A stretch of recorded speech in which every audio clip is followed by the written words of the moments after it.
Começa agora o documentário O Novo Cenário Radiofônico de Ribeirão Preto com a Chegada das Redes. Uma produção de Andrei Violante, aluno de jornalismo das Faculdades Koch de Ribeirão Preto. Direção Gil Santiago. O rádio é um meio de comunicação com o qual o ribeirão pretano se identifica. O rádio sempre esteve presente nos principais acontecimentos da cidade, sejam eles políticos, culturais ou esportivos. Os grandes shows que passaram pela cidade foram promovidos por emissoras de rádio. As emoções dos torcedores de Botafogo e Comercial passam pelas ondas do rádio. É de Ribeirão Preto a primeira emissora do interior do Brasil, a PRA7, que começou a operar oficialmente em dezembro de 1924 e na década de 50 foi referência para o rádio brasileiro com o fantástico Palácio do Rádio. A cidade, por sua vez, é o centro de uma das principais e mais ricas regiões do país, o que atrai investidores de todos os segmentos, inclusive do próprio rádio. Com as facilidades oferecidas pelas novas tecnologias e a consequente expansão das redes, a cidade se apresenta com um novo cenário radiofônico. Este é o tema do documentário que você ouve a partir de agora.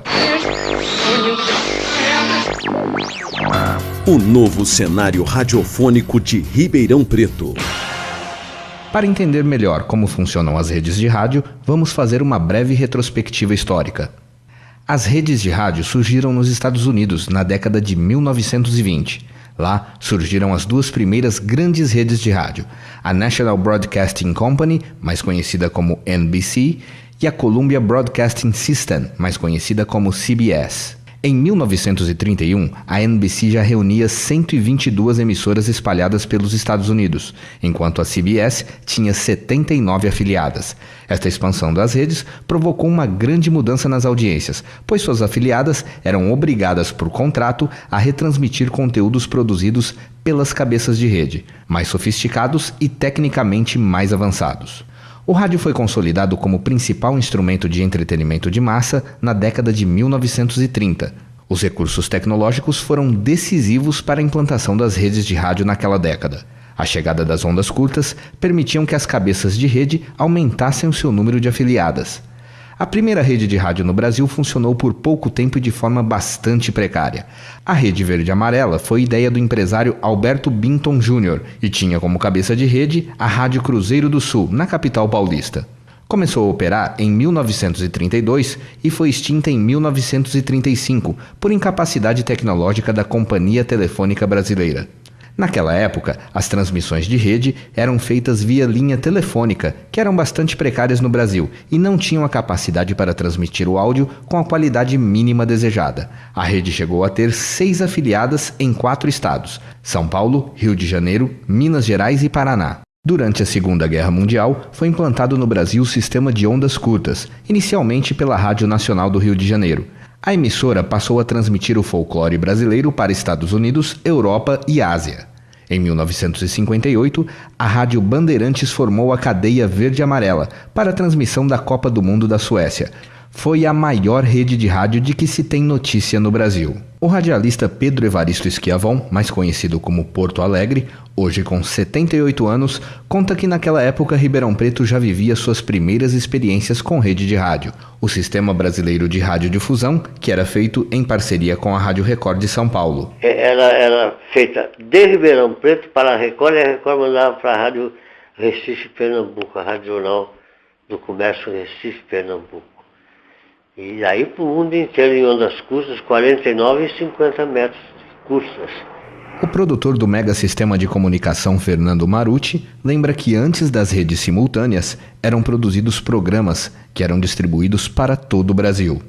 Já se fazia isso na década de 60, tinha o Show Colinos, alguma coisa assim, que a Colinos produzia um LP, um bolachão, 2 lados, lado A, lado B, com variedades, com curiosidades, música e coisa e tal, e distribuía para o Brasil inteiro. Então podemos considerar que o embrião da rede poderia ser isso, né? Conteúdo, né? Então eu acho que rede, a positiva, é a produção de conteúdo, e não apenas você gambiarrar lá um cabo e só para minimizar custo. Aqui está a primeira atração de hoje, as novidades da semana. Gravações que os ouvintes de Música e Alegria Colinos têm o privilégio de ouvir em primeiríssima audição. Mário dos Santos Rodrigues, mais conhecido como Mr. Magoo, é programador da Diário FM e relembra os programas gravados e comprados por rádios de todo o Brasil na década de 80. O Julinho Mazei ele teve o Big Apple Show, depois ele teve o Radio Fly. Alô, Patrovi, boa noite, ouvintes de mais uma conexão direta Brasil, Estados Unidos, do Big Apple Show. Welcome aboard, nice to see you, baby. E Julinho Mazinho no ar aqui com você até meia-noite na rede Transamérica Brasil, trazendo as músicas do momento nessa capital do mundo, mais conhecida como New York City, grande maçã. A Jovem Pan produzia muita coisa nesse sentido. O próprio Tutinha criou um personagem que era o Djalma Jorge nos anos 80, e ele vendia esse programa para várias emissoras. Alô, Técnica, começa os programas com as notícias de hoje. Não tá pronto ainda as notícias? Desculpe a nossa falha. Este é o seu DJ, o seu coelho, o seu pequeno garçom, o seu herói, o seu goiaba, Djalma de Jorge, nem Alberto Silveira, Tiradentes, Jorge Show. Está no ar os programas com os lançamentos, as músicas, os problemas, as exclusivas de Juvelina Pérola Negra.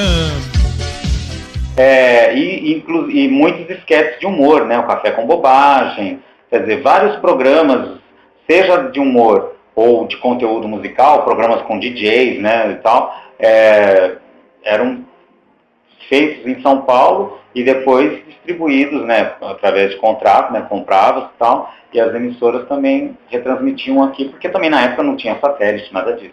Então era uma maneira das rádios do interior estarem à frente e tal, né. A Estúdio 92 foi a primeira rádio com a maioria de seu conteúdo ligado a uma rede.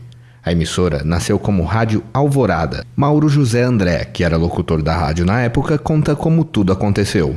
Eles tinham na época a Rádio Scala de São Paulo, que tinha uma programação de música instrumental, uma programação muito parecida com a programação da Rádio Eldorado de São Paulo. Então essa programação era toda ela gravada, a parte musical. E eles colocaram o nome fantasia aí de Estúdio 92 FM e utilizando a programação, quer dizer, a mesma programação que passava em São Paulo era a programação que a gente utilizava aqui em Ribeirão.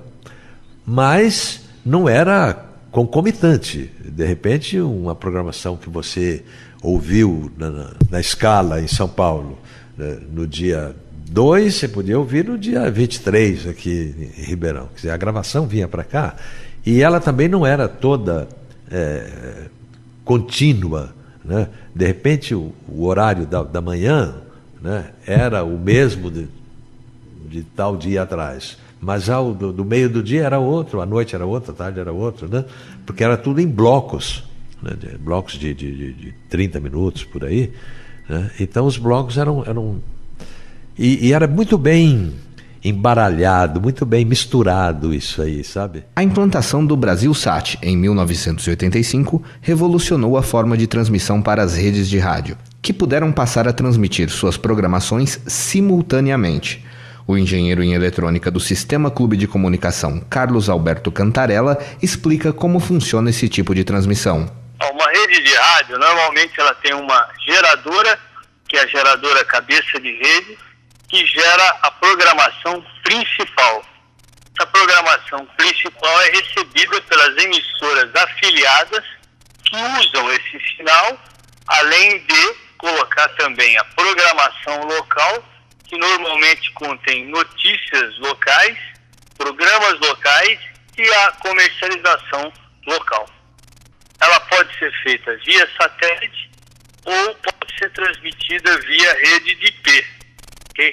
Não normalmente por internet, mas pode ser uma rede que trafega dentro das teles, né, de uma Embratel, alguma tele que faz o tráfego entre o ponto onde está sendo gerado e a cidade. Mas normalmente se recebe via satélite esse sinal. O diretor técnico do Mega Sistema de Comunicação, José Mauro de Ávila, aponta problemas no sistema de transmissão via internet. O problema da internet é a segurança. Você tem um único meio de levar áudio para suas afiliadas. Perdeu a internet, parou. É diferente do satélite, que você tem o SAT, você pode ter uma internet de emergência, você pode ter outra rota de emergência. A internet é o último caso, entendeu? Se você perder a internet, você perdeu tudo, entendeu? O rádio via satélite teve 3 fases distintas, que marcaram a divisão entre conteúdo de rede e conteúdo local, especialmente nos breaks comerciais. A partir de 1993, a emissora cabeça de rede implantou o sistema rígido do controle de breaks, exigindo respeito ao tempo destinado aos comerciais. É o que explica André Nami, coordenador da Oi FM de Ribeirão Preto. Se a gente tinha um break de, 4 minutos, ou normalmente era 3 minutos e 5, ou 4 minutos e 5, porque tinha a hora certa. Esses 5 segundos era a hora certa e ele entrava antes do último comercial do break. E era tudo no cartucho, você ia trocando no cartucho, você tinha os turnos de operadores, de 6 horas, quer dizer, o cara que ia das 6 ao meio-dia, do meio-dia às 6, 95 para 96, com a entrada da rede da Jovem Pan. O que aconteceu? Foi quando começou-se a implantar o disparo automático com o computador, que eu usava o de rádio. Essa foi, vamos dizer, a segunda fase do rádio via satélite. Aí a terceira fase veio com novos softwares, como o Playlist, como o AudioVolt, que já admitem que você possa gerar multiprogramações, a geradora pode administrar a programação que você está tocando localmente nas cidades, entendeu? Então, quer dizer, essa evolução tecnológica hoje permite assim, muito mais flexibilidade para você dentro de uma programação tanto musical quanto comercial, para você poder efetivamente colocar a sua rádio no ar. As primeiras emissoras de rede de rádio. Entre as emissoras FM e segmentadas em música, a primeira rádio a operar com rede, utilizando o satélite, foi a Transamérica. O engenheiro José Mauro de Ávila explica como era feita a transmissão. Começou assim, era um sistema analógico da Transamérica, subia para o satélite, e aí as afiliadas pegavam o receptor e pegavam todos os áudios do satélite, mas não havia disparo de comerciais automáticos na época, era nada, você necessitava de ter um operador local, entendeu? Todos os cortes eram feitos manuais. Hoje, se você quiser, dispara tudo para São Paulo, o break vai e volta, tudo certinho, tudo sozinho. Com o final das operações da Rádio Estúdio 92, o canal de transmissão da emissora passou para a Transamérica. Quem fala mais sobre a implantação da rede em Ribeirão Preto é André Nami, que foi locutor da emissora naquela ocasião. Então, na verdade, a Transamérica, eu acho que foi o grande divisor, né, das rádios. Por quê? Todas as rádios copiavam os estilos de programação das rádios que eram de São Paulo. A Clube tinha um programa que era o Clube da Insônia, imagina, baseado em quê? Na Transamérica, que tinha o Clube da Insônia, que era de madrugada, que era o Transa Louca, que tinha à tarde, o mesmo programa da tarde, rodava na madrugada, só que com outro nome, mas com o mesmo contexto. O que aconteceu também nessa época? Todas as rádios de Ribeirão, nessa época, a partir das 10 da noite, eram lentas. Não tocavam músicas mais animadas, vamos dizer, à noite. Então, todas as rádios eram lentas. Todas as rádios eram... rolava uma programação mais adulto contemporânea, depois das 10 da noite. Ou eram programinhas de coisa. A Transamérica veio exatamente para quebrar essas coisas. Ela veio com uma programação que, sei lá, chegava de madrugada, tocava os hits dances dos anos 90. Então, sei lá, Rick Astley tocando 2 horas da manhã. Isso era inadmissível para as outras rádios. Transamérica 931. Transamérica! A rádio do Brasil. Transamérica. Logo após a Transamérica terminar suas operações em Ribeirão Preto, na mesma frequência iniciava a rede Aleluia. Se você também sofre na vida sentimental, faça como essas pessoas. Venha participar de uma reunião neste domingo. Anote os horários. Em 1996, a rede Jovem Pan 2 iniciava suas transmissões, se dizendo de Ribeirão Preto, mas utilizando um canal de uma cidade da região. Fernando Marucci relembra o fato. Ela não tinha uma grande audiência, porque a transmissão era mais fraquinha, né? Via aquela concessão de Brodowski. A rede Jovem Pan 2 utilizou a frequência 106,7 até 2005, quando foi substituída pela Mix FM e em seguida pela Transamérica, que tiveram vida curta. Hoje, o canal pertence ao Sistema Clube de Comunicação, que transmite a 106 FM. Outras emissoras tiveram experiências com transmissão em rede em Ribeirão Preto. São elas a Rede CBN, a Rádio Globo AM e a Líder FM. O cenário atual. Hoje operam em Ribeirão Preto 10 emissoras de frequência modulada e 6 emissoras de amplitude modulada. Outras 4 emissoras da região também exploram o mercado de Ribeirão Preto. Entre as emissoras de rádio FM que operam em rede, a mais antiga é a Rede Aleluia, agora ocupando a frequência 103,5. São do ano de 2005 a Band FM 90,5 e a Jovem Pan, agora na frequência 93,1. A Band FM ocupa o lugar da Regional FM e a Jovem Pan da Mais FM, que por sua vez havia sucedido a Independência FM. A Band FM pertence ao grupo Emissoras Regionais. A programação popular da rede ocupa 25% da emissora, das 3 às 9 da manhã. O restante da programação é produzida em Ribeirão Preto. Band FM. Já a Jovem Pan agora pertence ao grupo EPTV. Com uma melhor qualidade de transmissão, tem melhor desempenho na audiência. Jovem Pan FM. A quarta emissora há mais tempo operando em rede em Ribeirão Preto é a USP FM, que tem caráter cultural e educativo. Rede USP.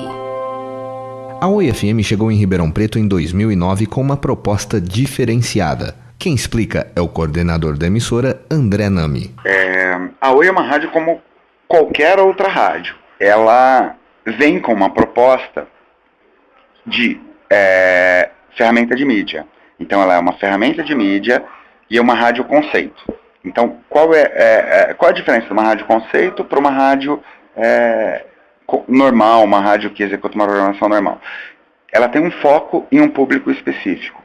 Então, a gente foca num público, que é um público AAA, é uma programação, assim, 80% ou 90% ou até 100% das músicas que tocam na Oi, vou dizer 100%, mas 90% das músicas que tocam na Oi são músicas indie, são músicas que vêm de um cenário independente, que vêm de novos talentos, tanto do Brasil quanto fora do Brasil. E qual é a proposta da Oi? A proposta da Oi é assim, em cada cidade, ela, apesar de atingir o mesmo público, ela tem programações diferenciadas. Então, a programação que você ouve aqui em Ribeirão é diferente da programação que você ouve em Campinas, é diferente da programação que você ouve em São Paulo, diferente da que você ouve em Porto Alegre ou em Belo Horizonte. Alguns programas são os mesmos programas. Por exemplo, o programa do Bonfá, você ouve em São Paulo, em Campinas e em Ribeirão. Aí no Rio, por exemplo, no mesmo horário tem o Rock Bola, que é um programa voltado para o futebol carioca. Então, quer dizer, ele mostra a cara do Rio. A gente começou agora, recentemente, a fazer o Boa da Noite, até porque ele entrou patrocinado, e até então a gente não tinha uma estrutura local montada, é o que a gente está montando devagarzinho. Quer dizer, nesses 2 primeiros anos que a rádio está aí, quer dizer, o primeiro ano ela foi meio que uma rádio oxigênio. A gente estava esperando as pessoas conhecerem a rádio ou descobrirem sozinhos. Aí agora faz parte de uma estratégia já pré-definida que ela passa a agora ser uma rádio com foco no público local. Oi.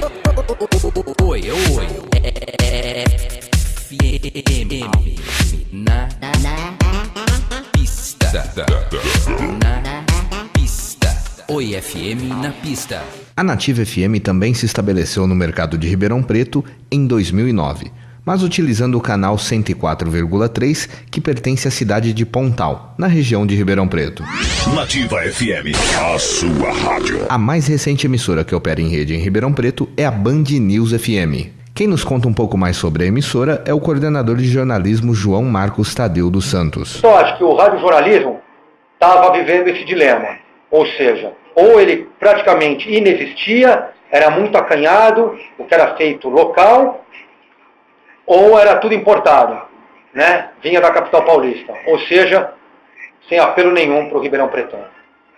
Então, quando você começa a fazer uma cobertura mais intensa, local e regional, o cara começa a identificar que se tiver neblina na Anhanguera, mesmo que ele não vá até São Paulo, mas ele vai circular pelas rodovias aqui perto, e muita gente faz isso diariamente,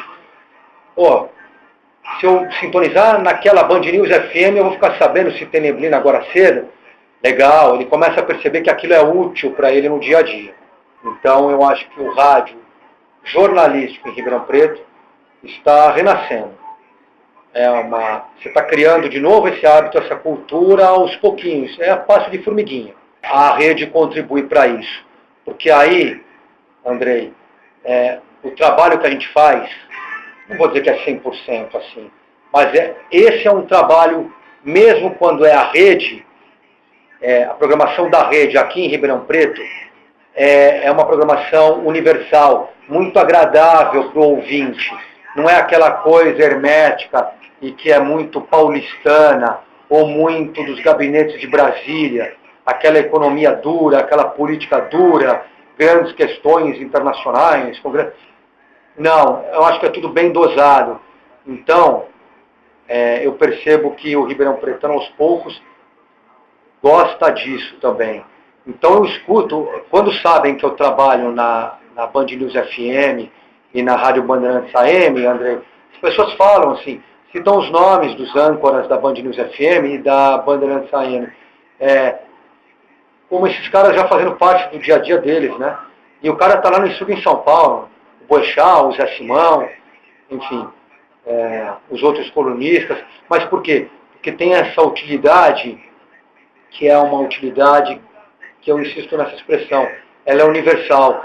Quando você ouve a colunista Inês de Castro falando sobre a família, sobre a educação dos filhos, sem ser moralista, isso aí interessa para qualquer família, de qualquer rincão desse país, entendeu? Então acho que a linguagem é muito gostosa, muito agradável, muito palatável, então facilita muito o nosso trabalho. Mas a gente tem que intensificar o nosso local e regional aqui, se Deus quiser. Esse é o projeto mais para frente, acho que a gente vai chegar lá. O rádio AM também aderiu às redes. A primeira emissora AM a operar em rede de Ribeirão Preto foi a CMN, que tem parceria com a rede Jovem Pan Sat.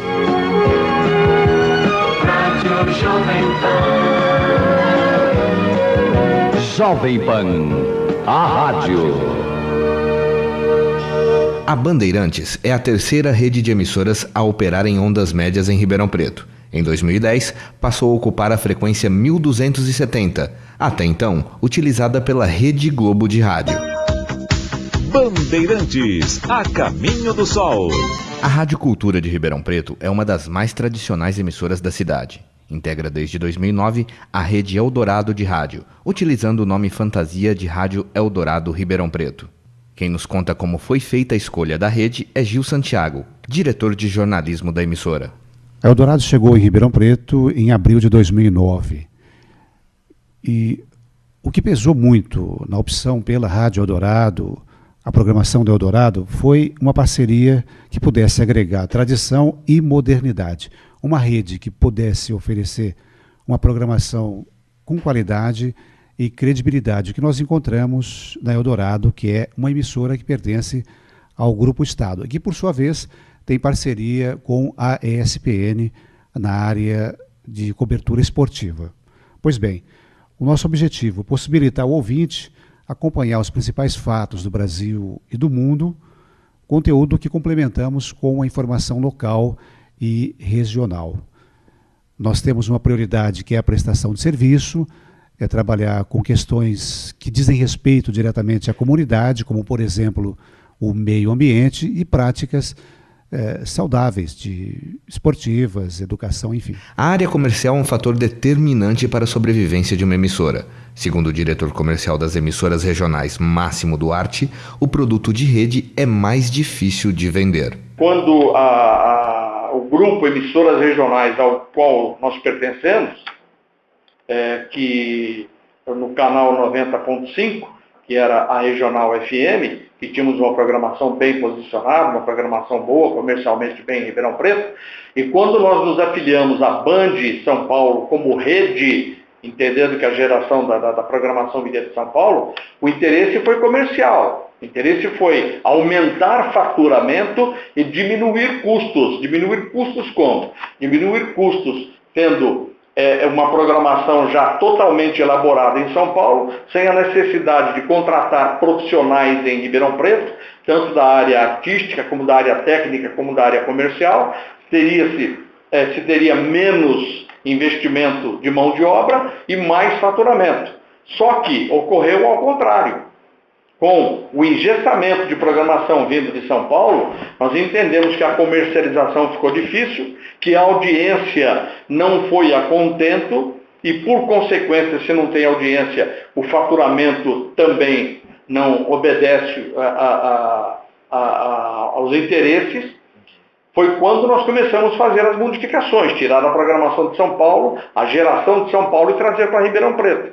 E quando nós entendemos que tínhamos que ter a programação local, exatamente para que se tivesse mais faturamento, porque a programação de fora não se teria o faturamento que se queria, tiramos a programação de São Paulo, passamos a gerar aqui, em que pese tenhamos mais despesas, tenhamos um custo operacional maior, mas em compensação o faturamento também é maior. Então, quando se pensa que se fazer uma rádio engessada para diminuir custos, para melhorar lucratividade, isso não é sempre verdadeiro. Para nós não foi verdadeiro. Tanto que nós pensávamos diminuir custos e aumentar faturamento, diminuiu o custo sim, mas não aumentou o faturamento, ao contrário, diminuiu, e o percentual lucrativo diminuiu. Voltamos com a programação local, voltamos com os profissionais e comunicadores locais e, por consequência, o faturamento subiu e, automaticamente, o percentual lucrativo também cresceu. Mas o que motiva o proprietário de um canal local a transmitir um conteúdo de rede? Mr. Magoo explica. Para o radiodifusor é um bom negócio, porque ele tem uma baixa no custo e, em contrapartida, ele ainda oferece um bom conteúdo, né? No sentido de ser um conteúdo já produzido num grande centro, quer dizer, então ele não vai ter gastos com vinhetas, com locutor, né, com promoção, em termos de conteúdo, já vem pronto para ele, né?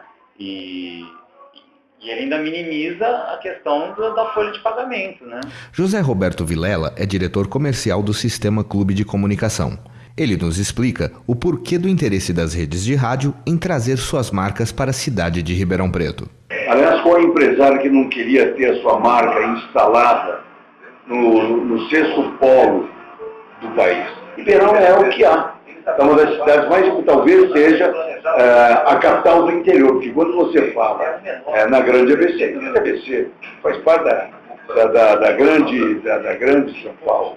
Você fala de Campinas, idem, é uma cidade, é um bairro de São Paulo. Agora, Ribeirão Preto é interior do estado de São Paulo, e com uma região em torno de 7 milhões de pessoas nessa região. Todo mundo quer. Não é só a instalação da sua marca. A instalação da sua marca é o retorno imediato de dinheiro, é a consagração, é o prestígio. Enfim, todo mundo quer estar em Ribeirão Sul, com certeza. Mas o fator decisivo é a possibilidade de oferecer ao mercado um produto de qualidade a custo reduzido e que assegure a audiência, consequentemente, bons contratos comerciais e retorno financeiro. Você ouviu o documentário O Novo Cenário Radiofônico de Ribeirão Preto com a Chegada das Redes.